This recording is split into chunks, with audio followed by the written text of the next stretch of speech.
we are warriors. We tend to overthink everything. We tend to go back and double and triple and quadruple check things.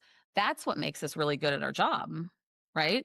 But it also leads to a lot of mental energy just draining from our bodies. So I just think there's so much there in what personality types are attracted to our profession. And yet there's not, well, at least when I was going through, there wasn't anything to address the mental emotional fatigue that goes on. Hi, guys, and welcome to the House Call Vet Cafe podcast. I'm Dr. Eve Harrison. I'm a full-time integrative concierge house call veterinarian in Los Angeles, and I help other vets to build their unique mobile practices on their terms. This podcast is for and by house call and mobile veterinarians, so it is meant to give our community a platform to connect, to share our stories, to lift each other up, and to support each other. Most of us work solo as lone wolves, right? So for me, it's been really powerful to be able to physically hear the voices of my colleagues from all over the world and to get a chance to feel that we truly are part of a community of very real other human beings who get it. While you may be alone in that little bubble of your own vehicle when you're on the road seeing patients, I welcome you to join our community by tuning into our own podcast when you're on your way to your next house call. Whether you're a super experienced house call vet with 30 years of experience, you're a brand new prospective house call vet just looking to get started, or you're house call curious, there will be something for you in this podcast. Each episode, you will hear interviews from other mobile veterinarians just like yourself who are doing unique and innovative things, vets who are sharing their stories, their struggles and challenges, and you can also look forward to hearing valuable information and perspectives from specialists and experts outside of our micro niche.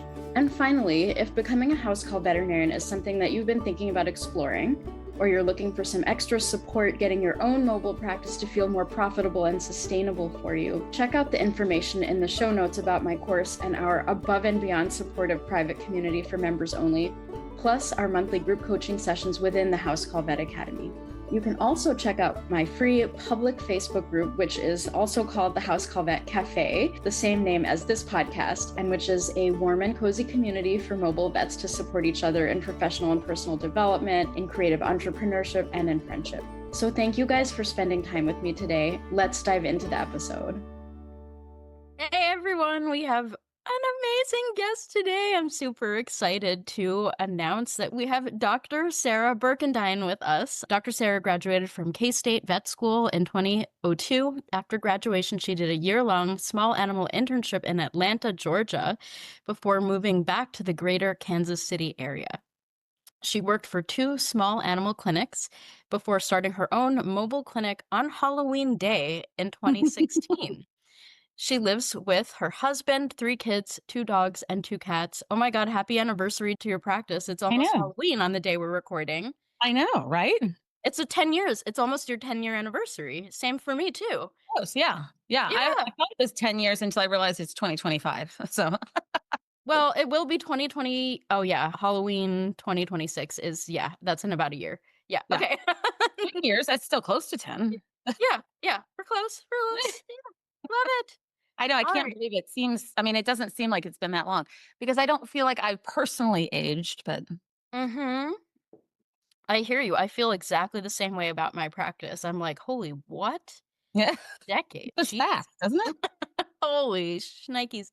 But anyway, welcome to the show. I'm so glad you're here. We've been friends and colleagues, and you've been in the House Call Vet Academy a few years ago, and we've just been, connecting over the years in so many different ways.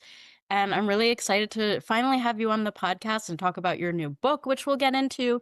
But I first wanted to start out by asking my usual question. What is your favorite snack to eat in the car on the way to your house calls? Honestly, I forget to eat most days, but my favorite snack is this, I think it's called, it's a trail mix, but it basically has white chocolate chips, milk chocolate chips, peanut butter chocolate chips, raisins, cranberries, almonds, and cashews. And I go through it way too fast. All the chocolate chips. All the chocolate.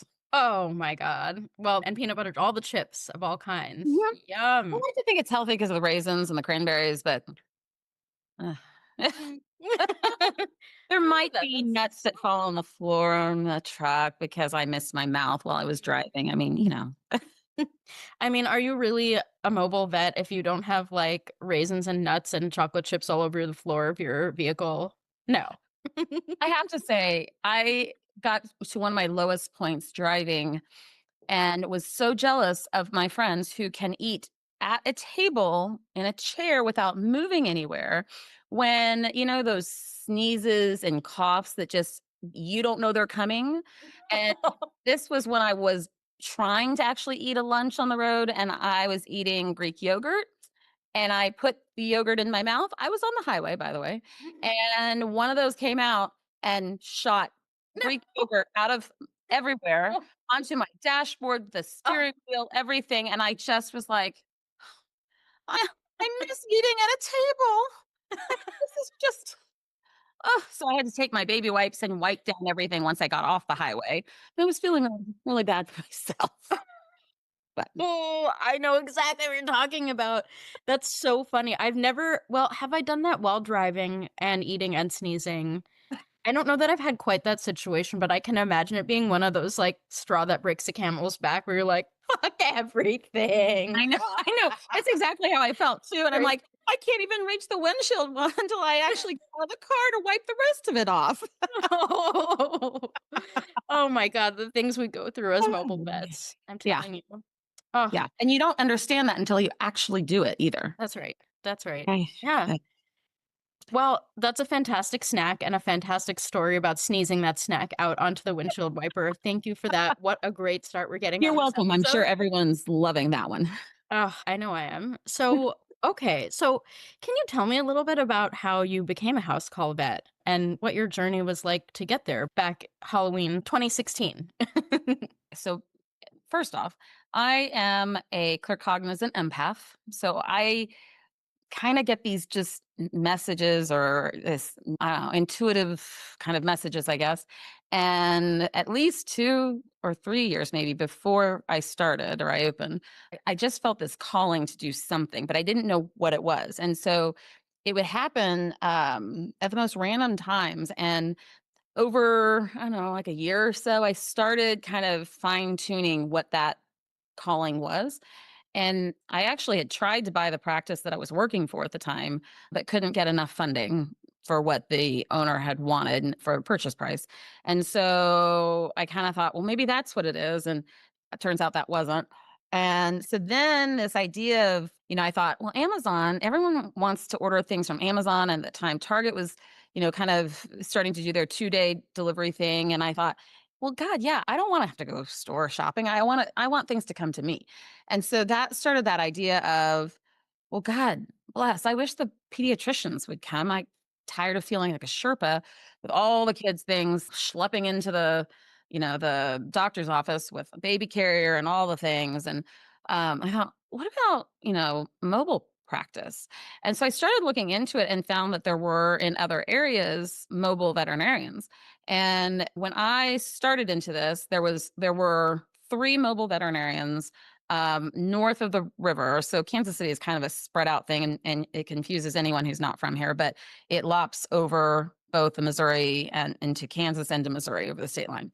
And then there's a river. So north of the river is kind of North Kansas City area, and the rest of us are all south of the river. And so there were 3 mobile vets north of the river. And a good friend of mine and colleague of mine had reached out or spoken to one of them, and kind of I had spoken to her about starting or doing mobile practice. And so she put me in contact with this gentleman, Dr. Kovac. And so I reached out to him. He started kind of taking me under his wing, and he is the type of person that just desperately loves helping and coaching people. And so I don't know, we had kind of gone to dinner and talked about it and had phone calls and whatnot back and forth. And I was still in that process of, am I going to do this or not? And before I knew it, he had already started the ball rolling with the company that made my truck. And when I found that out, I was like, oh, I guess I'm doing it. So it was like, it just gained momentum. And so all of a sudden, it was like there was no decision to be made. It was like, oh, okay, we are doing this. So that's kind of how it all started. And to me, it was terrifying because there is nothing in regular practice, nothing in vet school that prepares you for going from a clinic, brick and mortar clinic to mobile practice. And so it was kind of like, I guess the one thing is, as I always say, is vets, we kind of, I don't know, figure it out. Like we don't ever have the perfect situation, right? Like we are always having to improvise. And so I think that's the one thing I took with me because, again, being a mobile vet is all about improvising, you know? And I always joke that I get in back into the truck or the trailer and be like, it's like being on airplanes, overhead bins, everything moves around. So you're like, is anything going to fall out at me when I open this drawer? Or how can I strap down my dental unit or that type of thing?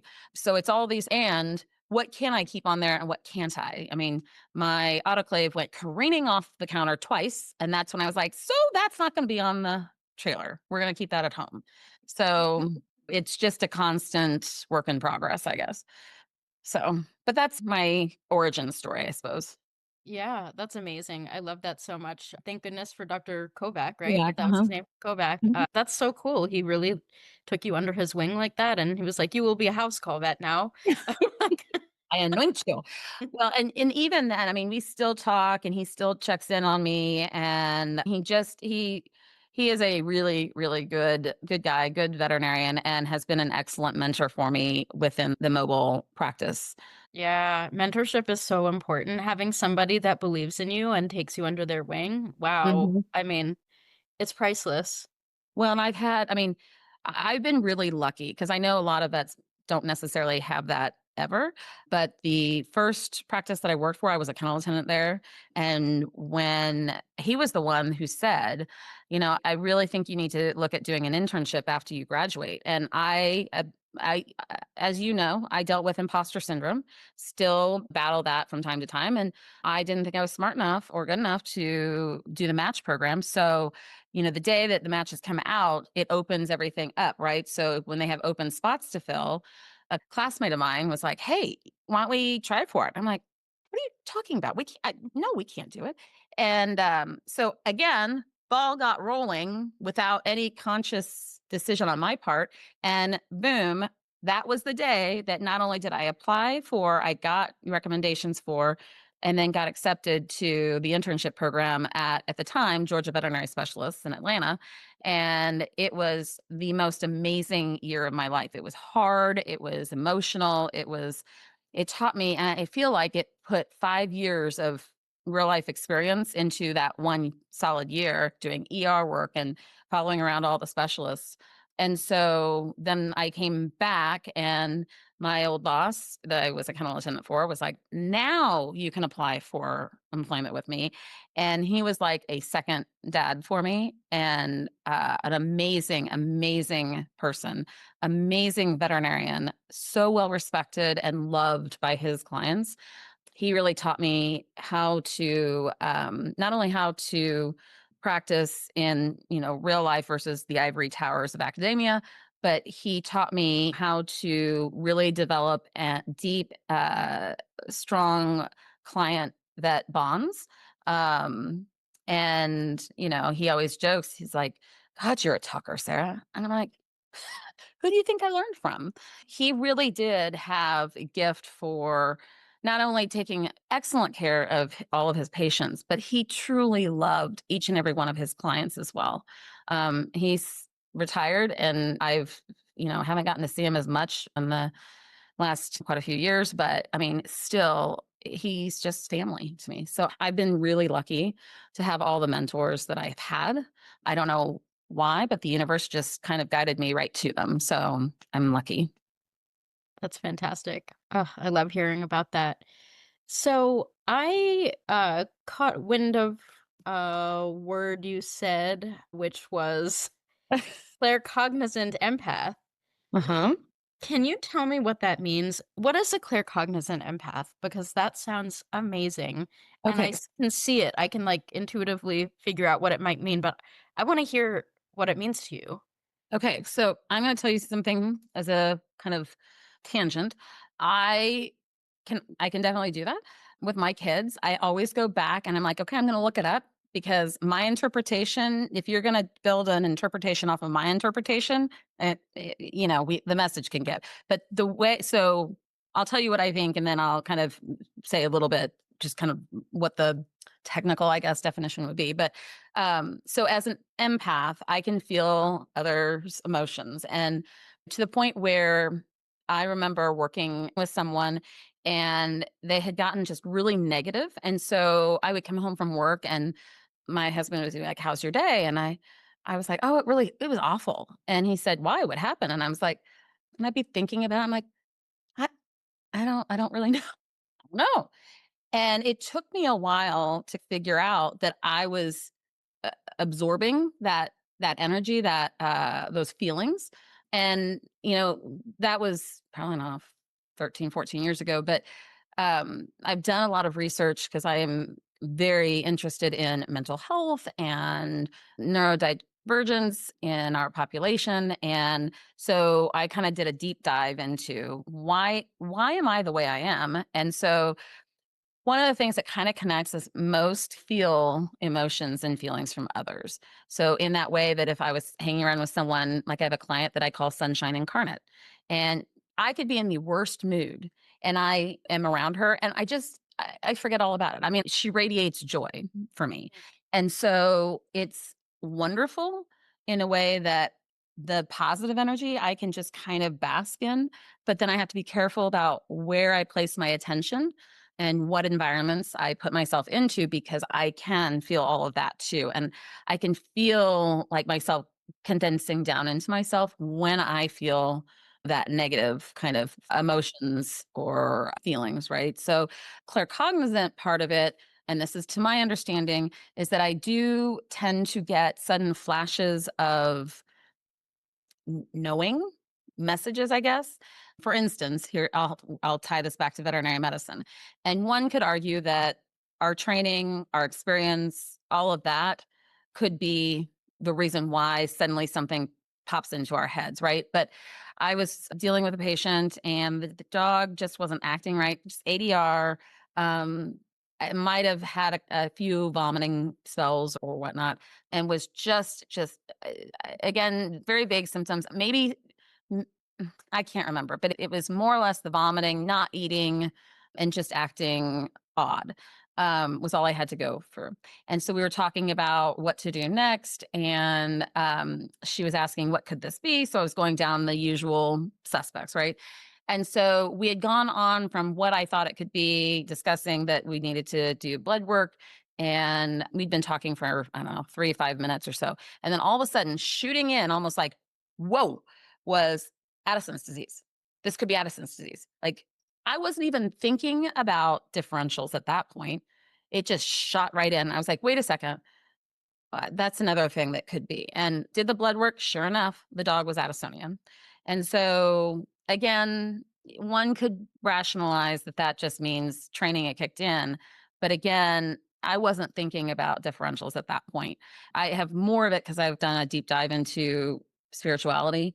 And it's more that type of thing where I get a lot of those messages. Or like I will think of someone, and then usually within a day, that person has reached out. Sometimes it's been spooky, like within 5 minutes, someone's texting me or someone's calling me or whatever. So those are some things. And if I look it up real quick, they say the claircognizant empath is a person with a combination of abilities. They can feel or absorb the emotions of others and possess claircognizance, which is a psychic ability to know things without a logical explanation or source. This can manifest as an intuitive sense of knowing what others are feeling and why, and the ability to have clear gut feelings about situations or people. But again, as a woman, I feel like I was brought up to ignore my gut feeling or intuition. And that landed me married to a gay narcissistic man, which didn't work out so hot. So Oh no, no. That's I a would that's not a recommend triple one whammy. star. 1 star, do not recommend. So, Oh, I oh mean, no. and that was back in the day, I'm metrosexual. Oh, sure, okay. But Mhm, mhm. anyway, Oh I've my had lots god, of experiences and fun stuff. that's amazing. So you're like kind of like medical medium. I'm curious, have you Well, seen I wouldn't go that far. okay, you're like bordering on medical mediumness. Have you heard of the telepathy tapes? It's a podcast. Yes, Uh, but I don't know why. a number of I started listening to it and I haven't finished it, but it's really interesting. Speaking of neurodivergence and clairvoyance and telepathy and psychic abilities and things like that, it's about, I think, nonverbal autistic people who are able to connect with the minds of their parents in ways that are absolutely inexplicable. And it's just really fascinating. So I don't know, for anyone who's listening and for you, if you want to explore, Yeah, I'm really curious what you think. That the telepathy tapes is what it's I'm called. gonna have to listen to them. Check it out. I'm so curious what you think. It just reminded me of what you were saying, that there's so many neurodivergences that we have. And, Hmm. empathy is such a spectrum itself, to the point where I know you personally, what a really sincere, deep, empathetic person you are, and Hmm. how you pick up other people's emotions and things like that. And I mean, it's just fascinating what other types of spectrums we're on, not just in the known divergences, but in the ones that we don't talk about, in the ones that don't Hmm. have names yet. Or, Hmm. I mean, I guess there is a name. It's Claircognizance, which I didn't know about it. We'll put it that way. Yeah. But Well, I and imagine that there's so much more in terms of human potential, human cognition, human uh-huh. perception, and empathetic connection to others. It's just so fascinating to me. Well, and I always tell people, I had someone recently tell me when I was describing to her what being an empath felt like to me, and she goes, "Oh, I'm really sorry that you go through that." And I said, "No, actually, it's probably one of my greatest strengths." I mean, Mm. it is a double-edged sword if we don't know how to put up boundaries and, be very intentional about what environments we put ourselves in and all the things that I was not raised to know because I predate the internet.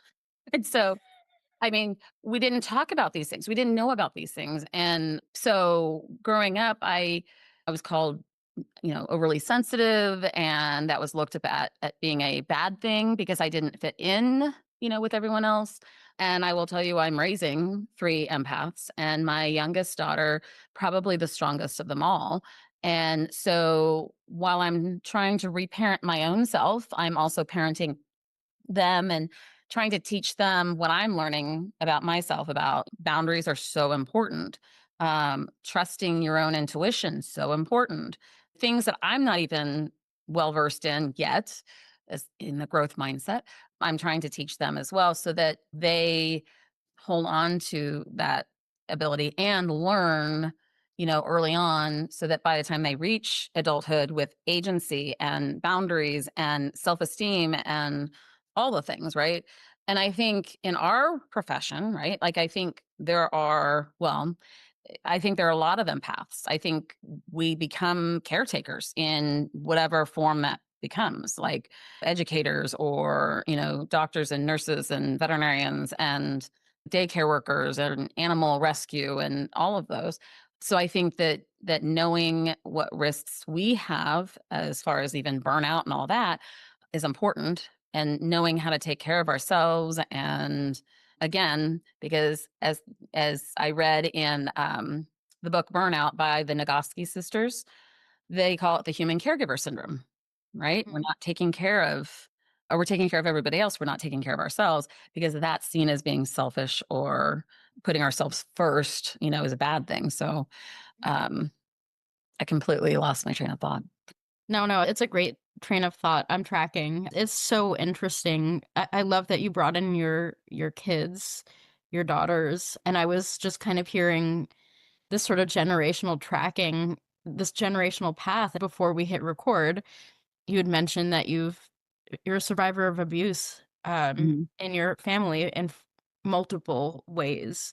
And Mhm. I hear you creating a new reality for yourself and for your daughters, and just shifting through the generations. And it's just so powerful and meaningful to hear. I can see the movement. And when you were in the House Call Vet Academy, I could see movement then too. I remember watching your process. And Mhm. that actually brings me to what I wanted to talk about next, which was your book.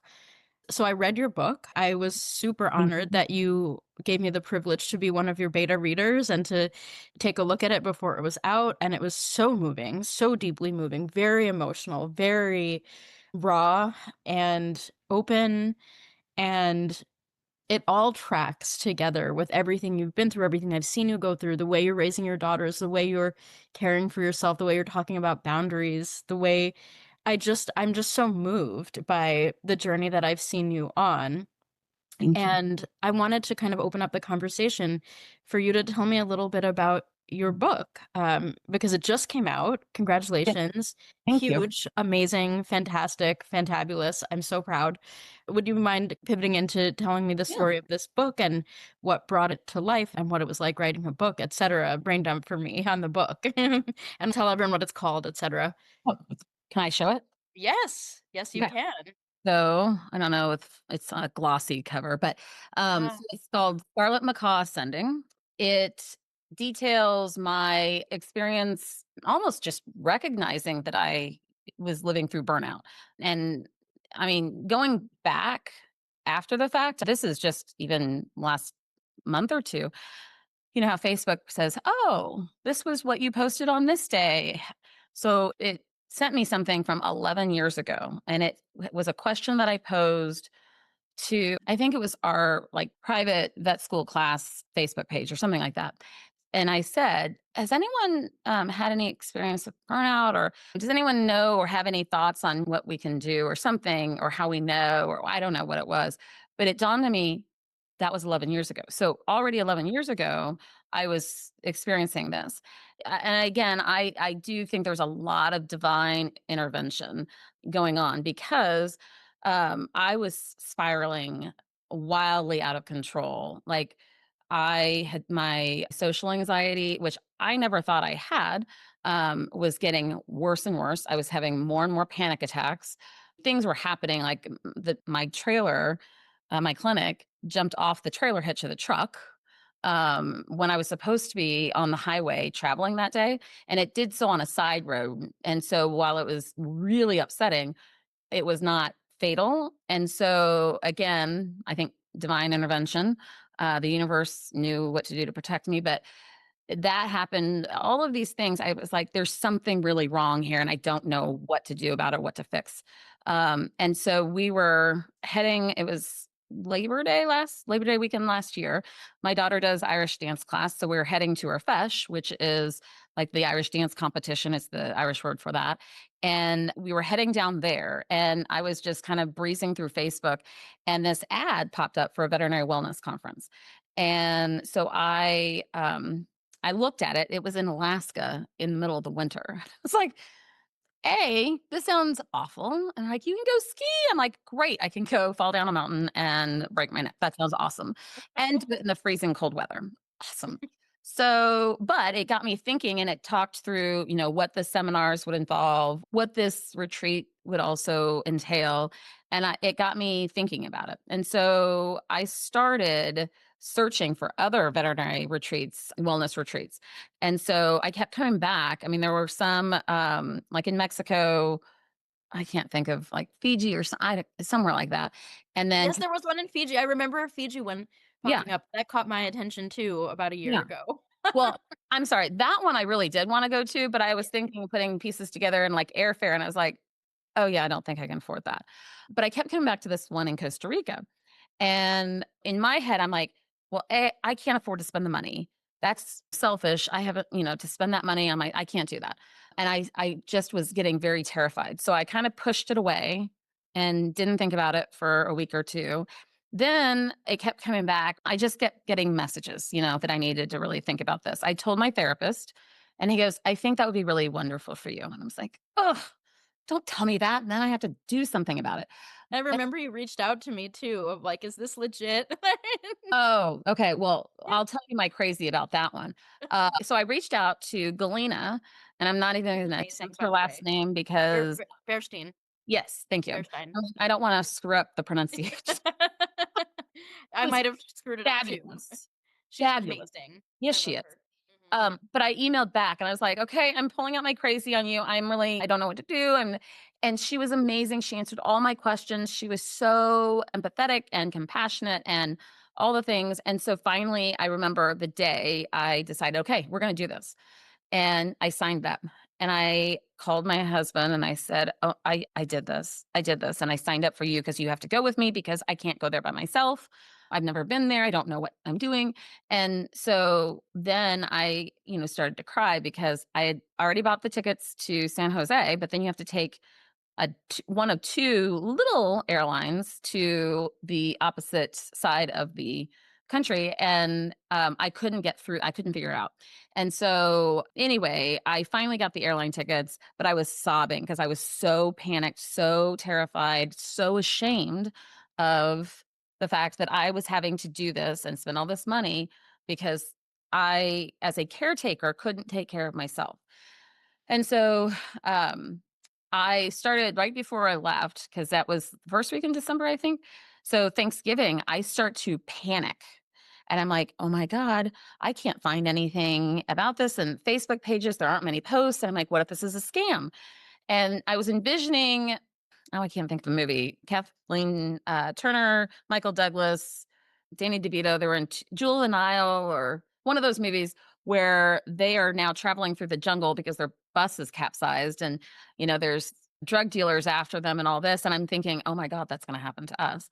And literally had a panic attack a week before we left. That's when I reached out to you, like, do you know these people? Is this really legit? And looking back on it, I'm like, "Oh my God, I was psychotic. I was out of my mind." But I think that's where I was in burnout, right? I mean, I was living in end stage burnout for probably several years. And so went down there and it was the most amazing, the most profound experience I've ever had, aside from giving birth to my children, because it was so transformative. I told Galena at the end, she asked if we would record video testimonials. I also had been in the jungle for almost a week by the time we did this. So I looked the way I looked and I said, basically, this retreat was CPR for my soul. It really was. There was so much weight lifted off of me such that I felt like I was able to take in love and send love out because before I had this armor going on. And that was what broke away. I just got chills. That's what was broken away when we went there. And so coming home, we came home like at, I don't know, midnight or 1 o'clock in the morning, Saturday night. Sunday, I spent just doing laundry and whatnot because I had to go back to work the next day. And so I started doing a photo journal in Facebook so that I would have it somewhere, kind of everything that we did day by day. I spent 3.5 hours putting together photos and just taking what we did day by day. And I got so many comments coming in on that. And my aunt had commented, you're a really good storyteller. It's almost like I was there with you. And I don't know, about a week or so later, somebody else I was talking to, I recognized the signs of burnout in this person. And so I had already decided that I was going to write a journal just for myself so I wouldn't forget any part of this amazing experience. And I started thinking more and more, you know, what if I had had the opportunity to read somebody else's story that would have helped me get help sooner? I think I need to write this story. And I told my husband, I said, because if someone else sees their story in my own and it helps them seek help sooner than I did, then I have to do this. And so it took me about 8 weeks to write. Because well, How did everybody says that, but here's the reason why. Because perimenopausal brain fog, like I won't remember anything. So I was like racing against the clock to be like, I don't want my memories to disappear and then I won't remember, right? uh-huh. And so, I mean, and the first draft was awful, like stupid awful. But it was basically just a scaffold, right? For me to go back in there. I was literally just putting down the events as they happened. And then I went back in and wrote it the way I wanted it to be more literary, basically. But I loved writing. I've always loved writing. And I remember my daughter going, when are you going to be done with the book? Because you're not paying attention to us. I literally came home from work and I would write at night all day, Saturday and Sunday, I would write. And then when we got into the editing process, I thought, oh God, this part's gonna suck. I love the editing process. And it was fun. I learned a lot because I never took a creative writing course in school because I was always headed down the biology route to go to vet school. I loved it. I have several ideas for other books that I'd like to write. But it was really easy when you're not writing fiction because all I was doing was recording everything that had already happened. And I wanted to write it and be very mindful of Sonia, who was our seminar instructor, Sonia's teachings and not divulge everything that she taught us, right? But at the same time, bring up topics that we discussed and how they were important in my life. And, again, my goal still is I want this message out there because I can't tell you how many people are suffering. If you look at the veterinarians are leaving the profession, the ones who are suffering in silence. I've had a classmate reach out to me and they've told me that they believe that they are where I was. And it broke my heart. I reached out to them and I said, hey, here's in a private message, I reached out and I said, here's my phone number. Please, please, please, if you ever need anyone to talk to, because I know what it felt like to be so ashamed of being in that place. I cried when I had to tell 2 or 3 of my closest clients that I've known for 20 plus years where I was going and why I was going to be gone for a week. And I broke down because I was so ashamed that I had gotten to that point. And looking back now, I think it's ridiculous that I was feeling ashamed because it's not my fault. I just wasn't given the tools. And my burnout symptoms are going to look different from the next person's burnout, and the next person and the next person. That being said, I think there's commonality in the fact that if you look at what personality types are pulled to our profession, empaths. I learned down there that neurotic personality types are more likely to be in medicine and specifically veterinarians. Yeah. And I thought it meant psychotic. And I was like, don't call me neurotic. But what neurotic meant was more that, we are worriers. We tend to overthink everything. We tend to go back and double and triple and quadruple check things. That's what makes us really good at our job, right? But it also leads to a lot of mental energy just draining from our bodies. So I just think there's so much there in what personality types are attracted to our profession. And yet there's not, well, at least when I was going through, there wasn't anything to address the mental emotional fatigue that goes on. And I'd heard compassion fatigue. And down there, they said, that does sound bad. And I said, I agree. I think that sounds like we're not compassionate anymore because we've gotten exhausted. And so she had used the term empathic strain. I'm like, that's better. That sounds like you still can use your muscle, but you've strained it, overuse, Mhm. right? It's still there. I still am capable of showing compassion and empathy. It's just that there's overuse and I've got some trauma or damage there that just needs, treatment. One would have to go and experience it to really fully, I mean, I'm not doing it justice, but I think what worked about this is that we got up. I mean, heck, I was getting up with the howler monkeys and the Scarlet Macaw noises, and sunrise happened around 6 o'clock, 5:30, 6 o'clock, and sunset 5:30, 6 o'clock because equatorial. And I got up and with the sunrise, and I was taking pictures and I was journaling, and I thought I'm not a morning person. I don't know why I was getting up that early, but it was like bam, I'm full in. And we did yoga every morning. Then we had breakfast all together, and it was a small group. It was me and 2 other women who are amazing women. And then Sonia, who was our seminar instructor, and Galena, who was the retreat owner, and staying at this fabulous Scarlet Macaw rehab facility where you just have all of these, Scarlet Macaws everywhere around you. I mean, the So let's see wildlife your earrings, by the alone. way. Oh, Scarlet Macaw, yeah, for anyone who's watching on YouTube, yeah. um, Sarah's wearing Scarlet Macaw earrings, and I'm wearing dinosaurs because why the hell not? Anyway, as you were. Because they're awesome. Yeah.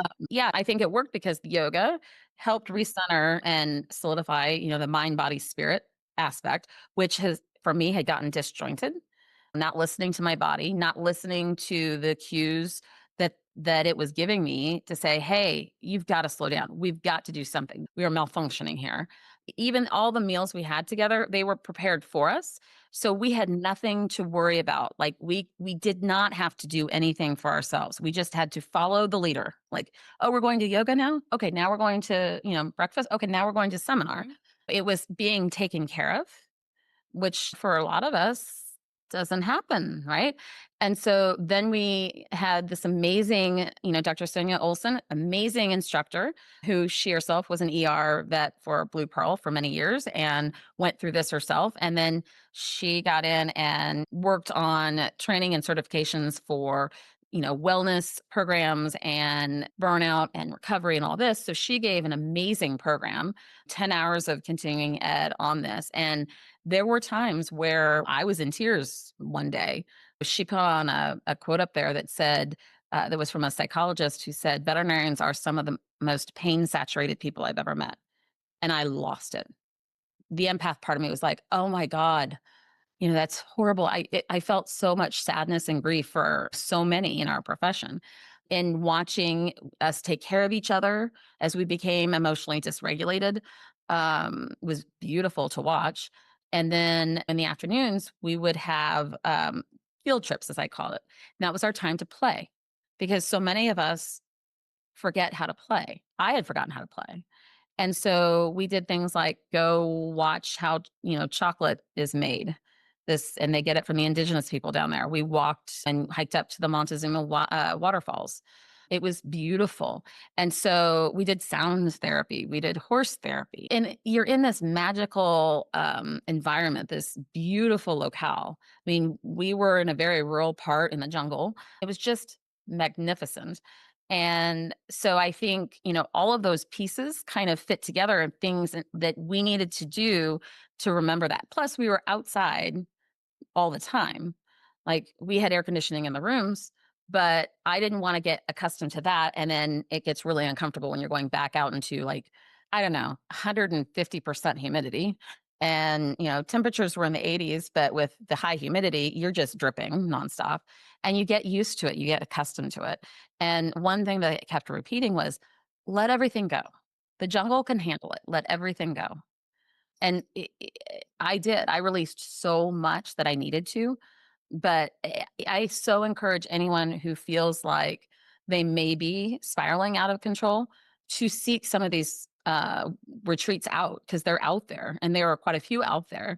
In fact, the retreat I did, they have since split into two different ones. Galena's doing her own, and then the Dr. Sonia Olson and Jeremy, the owner of the Scarlet Macaw Rehab Facility, they're going their own direction. So there's now even two where there was only one. So it's even you're getting more.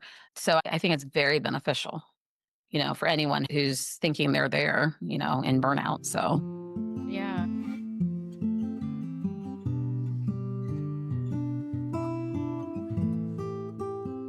Hey there, it's Eve Harrison. There's a question that I get from veterinarians all the time.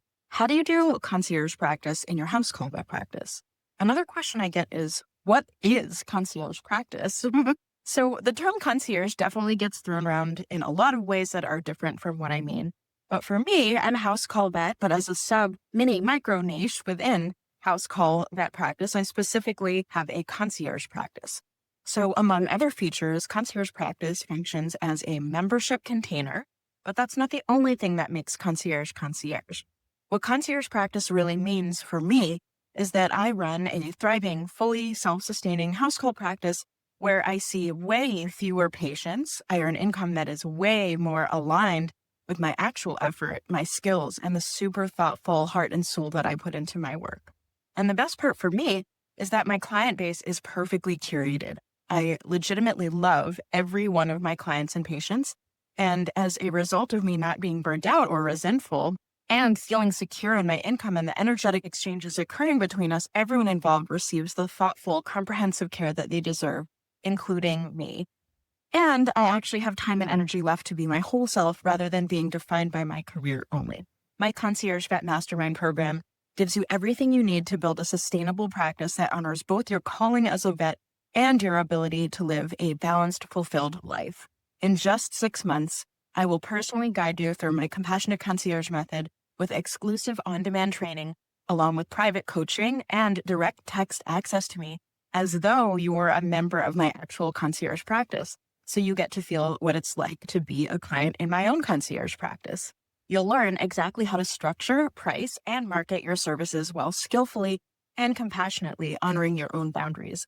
Plus, you'll join a super intimate community of like-minded veterinarians who are transforming their practices right alongside you. Do you want to learn a little bit more about what concierge vet practice is and if it's a good match for your goals before you commit? If so, check out my free concierge vet starter kit. Both links are in the show notes for you. Welcome to VetMed's best kept secret, and I'm sharing it all with you. I can't wait to see you inside. So yeah, this is all amazing. And I loved reading your book about this experience, which you went into great detail about all of your emotions as you were going through these things. I agree with so many things that you said. There's so much of us as veterinarians carrying the pain that we do. And so many of us carrying compassion fatigue, which is also, I ended up getting certified as a compassion fatigue certified professional because this is rampant. It's everywhere. But the better language for it, I think what it actually is secondary PTSD, right? It's actually trauma and it's secondary that we take on from everyone else. But I also love the language that you and your kind of mentors had used, the empathic strain and compassion strain. There's so many ways that compassion fatigue can show up. It can show up in terms of just so much compassion that you're fatigued, or so much compassion that you run out of compassion. And some people become jaded and stop feeling their compassion, or it's tied to burnout as well. There's sides of a coin, right? There's so many ways that we can call what this really is, what it really feels like, secondary trauma, but also what it is it's a severing of the mind body spirit connection, and the body is completely separate, and we know that the body keeps the score. And when we cannot release, right, when we cannot release what's in the body, everything gets fucked. Everything emotionally, spiritually, we lose ourselves. We don't know what's up and what's down. So I love that you had in this retreat experience all of the mind, body, spirit connecting experience, the sound healing. I do that at my retreats too for house call vets, and the time in nature and the free time, the time for play, the time for ridiculous, the time for not structured, the time for being cared for, being in community, being witnessed as you release and release and release through tears, through the eyes, through movement, through yoga, through all of it. So I love and echo so much of what you said. And like, I know Galena, I don't know Sonia yet. I think I need to know her. You do. But Galena is fantastic. I met her very briefly at BMX, and instantly we were like, yes.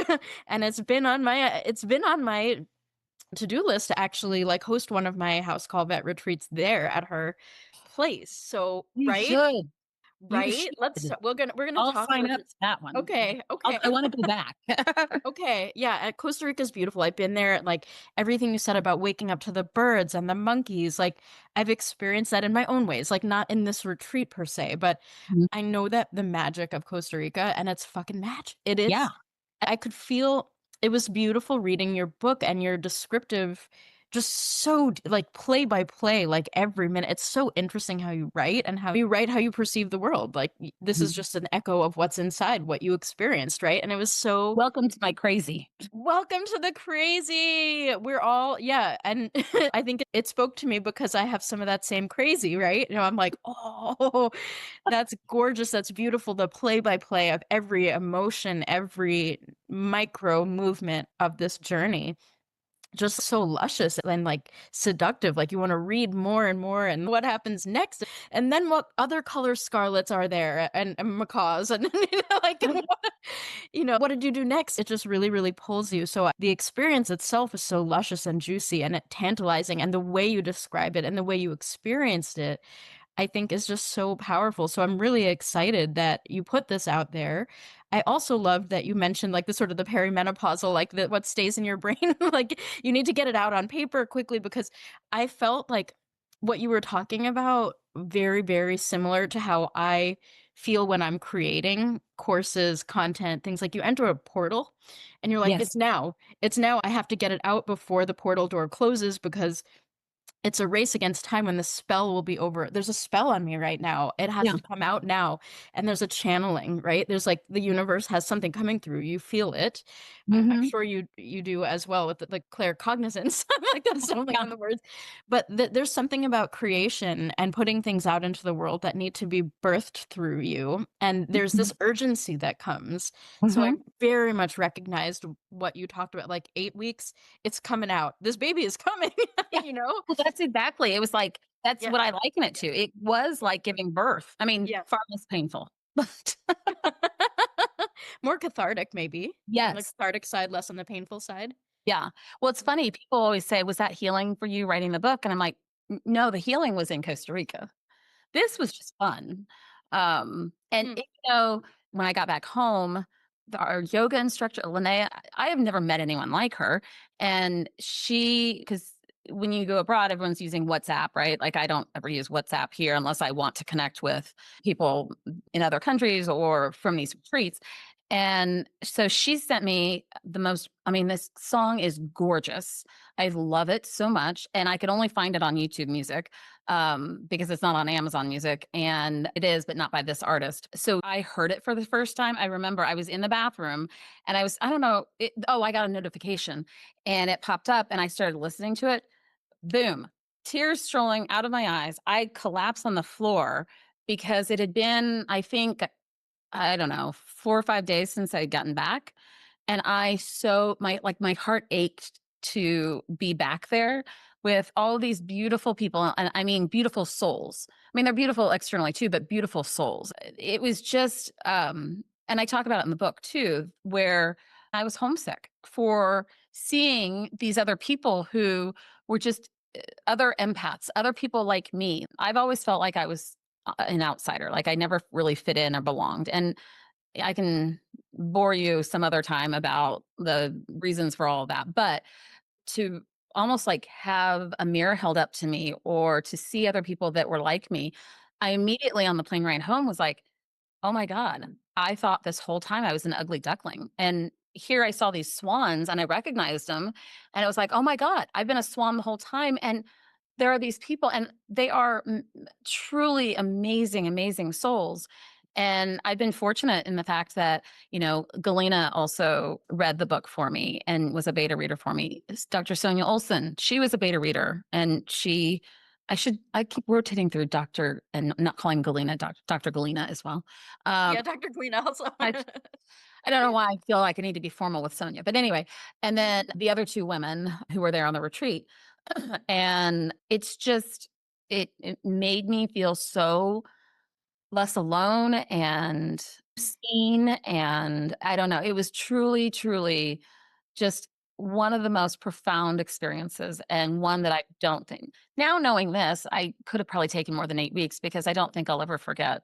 Right. And I love photography. I'm a very amateur photographer, but all the pictures and all the animals and all of that, I'll have it for the rest of my life.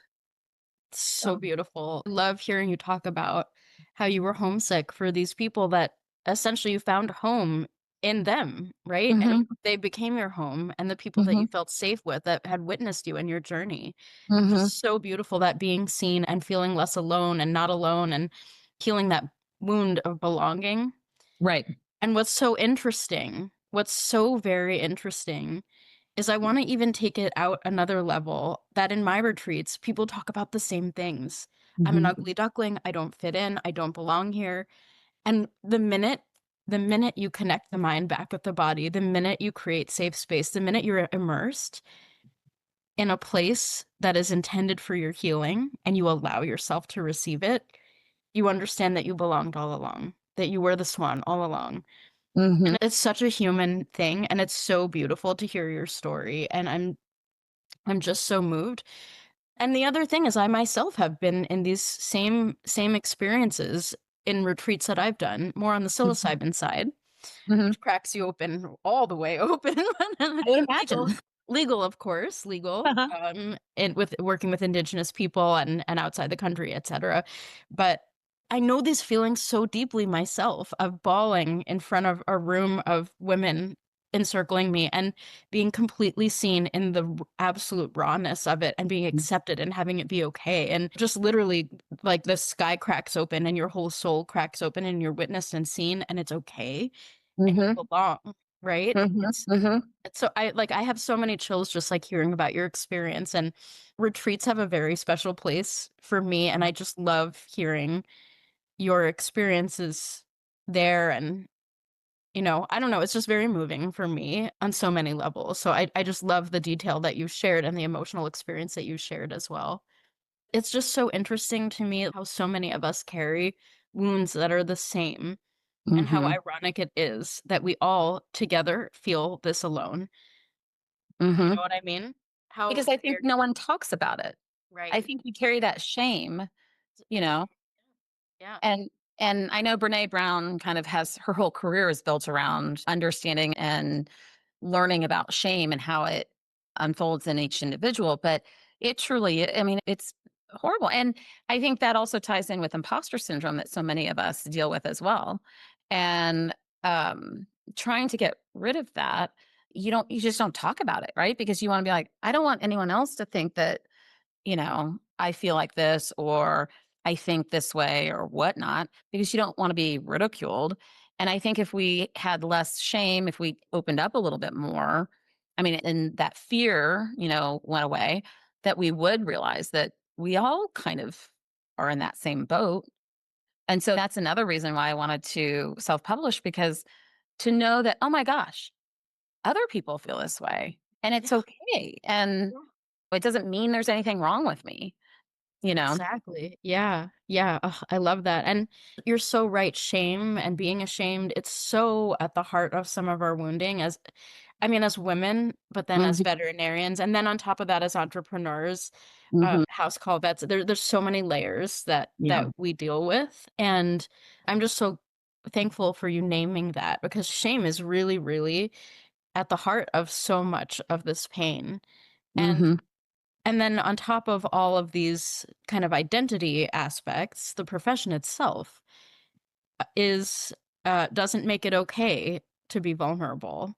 It's not yeah. okay, right? Or in some ways we internalize that it's not okay regardless of whatever's kind of coming out of the profession. But and you had mentioned you had like a beautiful internship experience. Sometimes the internship experience or the corporate experience actually causes corporate trauma, which ultimately undermines people's belief in themselves, creates shame. I'm not good enough to do this. Who am I to be doing this? I can't hang. I can't work this hard. There's so many narratives that come out of the places that trained us and I'm this. not saying I didn't have that.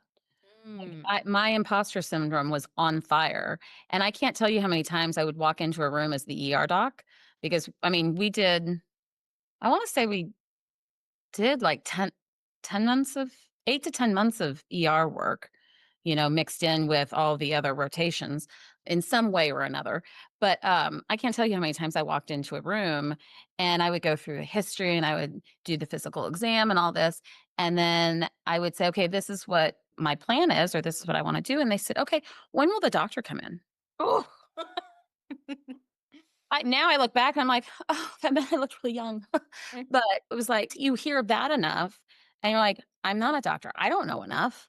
Like, I came out of school thinking I would know so much more. And one of the first days that we went in freshman year or first year of vet school, they said, this 4 years, this is just teaching you how to learn. The real learning comes on the job. And I didn't Nah. realize how much of that is so true. And so by the time we got closer to graduation, I was like, I don't know enough to do this. And that was one of the big drivers as to why I eventually did the internship, which I think is so important. I knew I never wanted to specialize because I wanted to be able to see all. I loved ophthalmology. I loved cardiology. I loved various facets of it. And the things that I loved back then, oftentimes are not necessarily the things that I see as much anymore. Like, I've been driven more towards dermatology, allergy issues, and behavior because that's what seems to be much more common. And I want to point out too, with burnout, one of the ways, I guess, to help recover is, finding a new path within this profession, right? And so I think when I changed to being a mobile vet, that helped subside some of it for a while. Like it was a band-aid, right? And, "Oh, what if I do this? Or what if I do that?" And so many people, in fact, the radiologists that I used to work with that would come to our practices and do ultrasounds and read X-rays, radiographs. So she was a general practice vet for a couple of years, she told me, and she was headed towards burnout fairly quickly. So she went back and did a radiology residency, and that helped her come back from the point of burnout.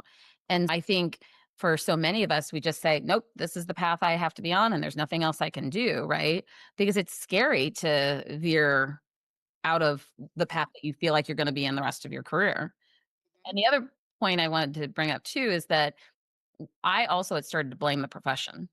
I was Mm, so angry and I just felt like this profession would chew us up and spit us out. And I think that is part of that burnout too. You know, you talk about jaded. Like I was so angry and I thought, it's the profession. There's no support within the profession. And I don't know where that anger came from or stemmed from, but I truly did. I just felt trapped. I felt not supported. And I don't know necessarily that that's actually true, right? But it felt true to me at the time. It was my perception at the time. And I think that was part of that where I talked about there was a barricade or a suit of armor preventing me from accepting the love and acceptance. I think that was part of it.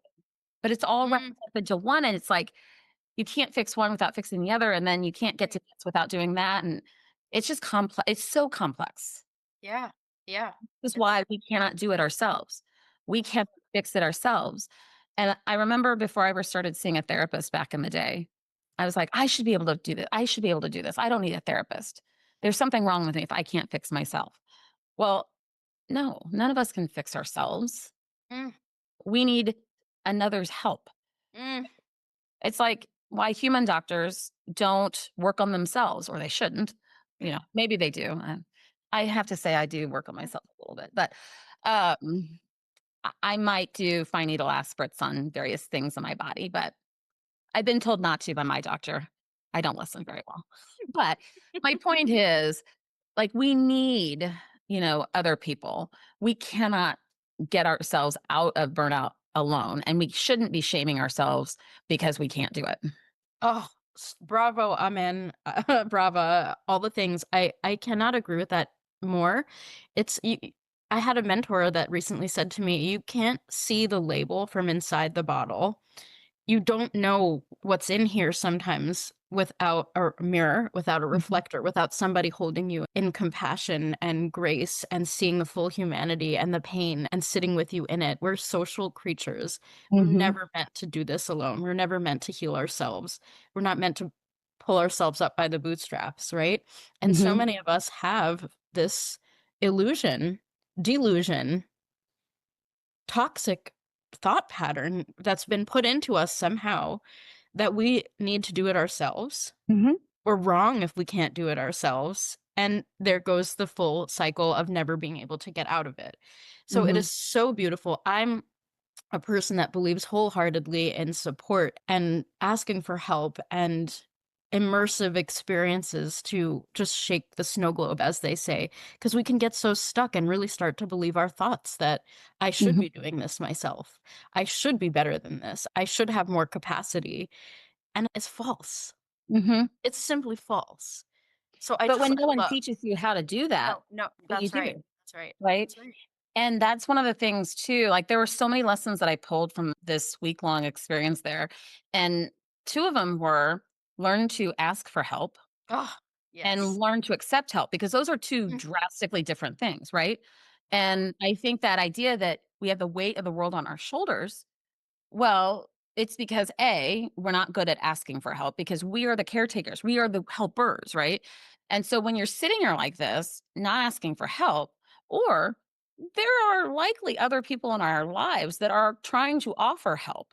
And I told my husband not long after we got back, this is petty, but I don't know if I was unmaking the bed to put the linens in the wash or something. I don't know. Anyway, he goes, here, I can help you. And I was trying to figure out how to get this. Oh, we have those Sleep Number beds. And so trying to lift the Sleep Number, and I was trying to use the app on my phone and it wasn't working right. And it was being really slow. And he had finished lifting his side and he used the remote to lift my side.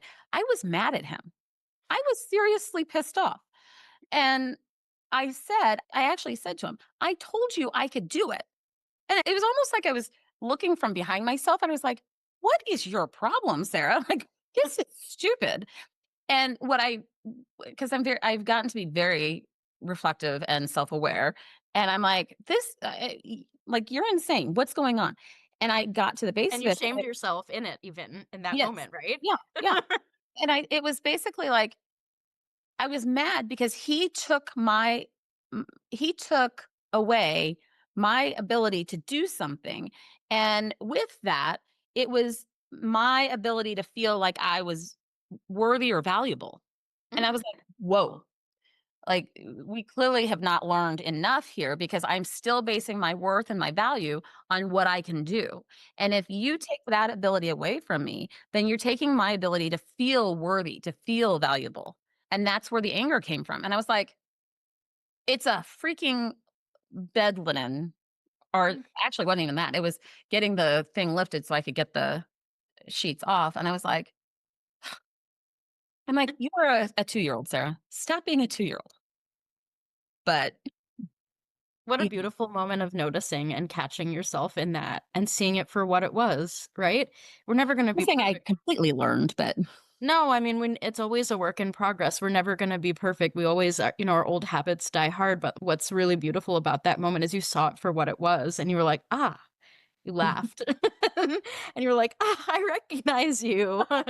Worthiness wound. Here you are. yes, Got it. yes, yes, Well, it's just so beautiful. I love that story. And the small things are often the big things. So yes. I really love it. It's not petty. I think it's a really big, important No, moment. it's But I really mean, great. eh, you know.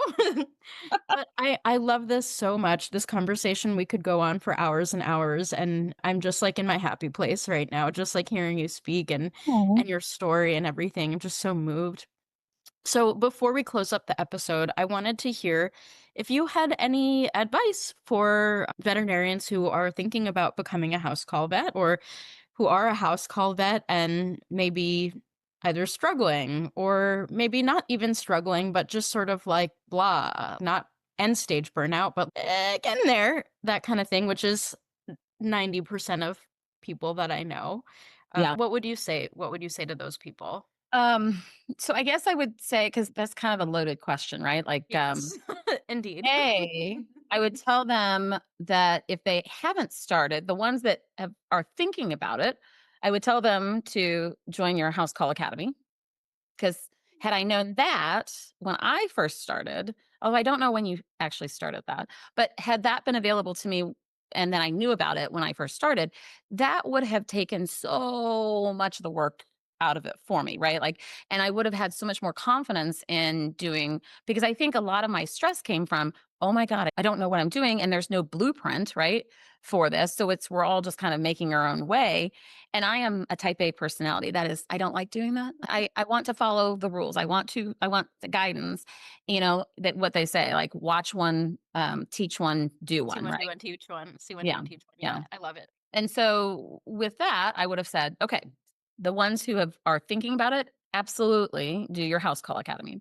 The ones who are already in it and who think they may be kind of, and I will say that apathy piece is a symptom of burnout too, right? Where you're just like, "Ugh, I don't care anymore." Absolutely seek help, whether it be a retreat, whether it be, and quite frankly, it doesn't have to be a veterinary minded retreat. But at the end of oh, you didn't get to see it because I hadn't put it in the copy that I sent. I just sent you the Word document about the book. But like I put in there wellness resources. And I know we Oh, talked about it, but yes. there's coaching and support, there's retreats in here, and then there are books in here as well as mindful moment apps. And I came away from Costa Rica knowing I have got to keep doing yoga. So I downloaded the Down Dog yoga app in Costa Rica. And I can say I have done it almost religiously 3 days a week ever since I came back. And it has been life changing. And I am so proud of the way my body looks which is mind blowing because I would hide. I mean, before I left, I hide my body. I always keep something in front of my belly because I cover myself up. And now I am proud of what my body can do because of yoga.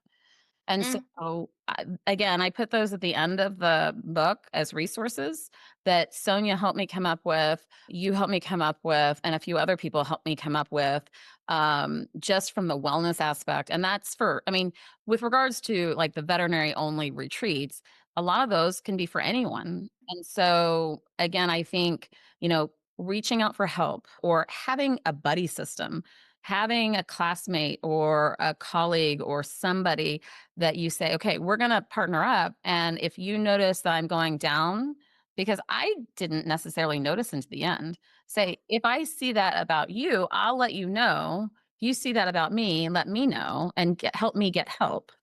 Beautiful. Oh, it's so generous what you've created and put out into the world. Mm-hmm. And I can really feel the depth of your heart and what you've been through that inspired this. And I felt it in your words in your book. I feel it now. And I'm just so moved and inspired. And I'm so proud of you for everything that you've achieved and that you've been through and the ways that you've allowed yourself to start to receive. It's beautiful. It's I really beautiful. I went to another retreat recently. Of course you did. Now you're an addict, right? Well, it's Retreat my addicts unite. 1,000-mile maintenance, right? Every year. And so it wasn't a veterinary retreat though, but I told people there, I said, I'm like a pit bull. I can't sit still. I just want to love everyone and take care of everyone. And I am like vibrating just because I can't wait to share my love. I mean, I came in like a German Shepherd, guarded, protected, like always on alert, being like, where's their threat? Right. And I went back to being that pit bull that I just want to love people and take care of people and all of that. So that was kind of my ending thought about why I did this. And I just don't want people to feel the pain and suffering that I did for any longer. So Yeah. Thank you so much. And it's been an honor also for me that you loop me into any semblance of this journey that you've been on and that I've been able to witness it. And it's just very moving. And yeah, just thank you. I'm so excited that we finally recorded this episode. And actually, before we close up the episode, can you tell me what is your favorite tea or coffee or other beverage to drink? okay. So we're at I a can very cafe. easily. For any Ted Lasso fans out there, tea tastes like brown water to me. Nope. I mean, I will say there was one, but I don't like hot beverages. I mean, coffee I could take every now and then, but it had to have rum chata for my cream. I So, love rum chata. Oh my God, rum chata is so good. well, Cinnabon K-cups with rum chata, but I decided that probably wasn't the best use of my calories. And so my preferred caffeine avenue, which I limit myself to 3 times a week, is Dr. Pepper Zero. Other than that, it's just water. That's all I All drink. right. That's solid. Solid. But Yeah, Dr. Pepper is like delicious. I haven't had it for a few years, but yum. and has one of the highest caffeine contents. It's what I lived off of in vet school. But I wanted to also take this opportunity to thank you for agreeing to read my book and give me feedback. And like, I was so honored to have you be a beta reader for me and so honored to have you. I mean, you wrote a testimonial for me, which I so appreciate, and then offered to let me come onto your podcast. So thank you so much. I so appreciate this. So I'm truly blessed. Yeah, the honor is mine. You're so very welcome. All right, my dear, I'll talk to you soon. Okay. Thank you so much for listening to this episode of the House Call Vet Cafe. If you enjoyed this episode, then hit the subscribe or follow button on Apple Podcasts, Spotify, Google Podcasts, YouTube, or wherever you listen to podcasts so you never have to miss an episode. This podcast is made specifically for you, so don't be shy if you'd like to reach out and let me know your thoughts on this episode.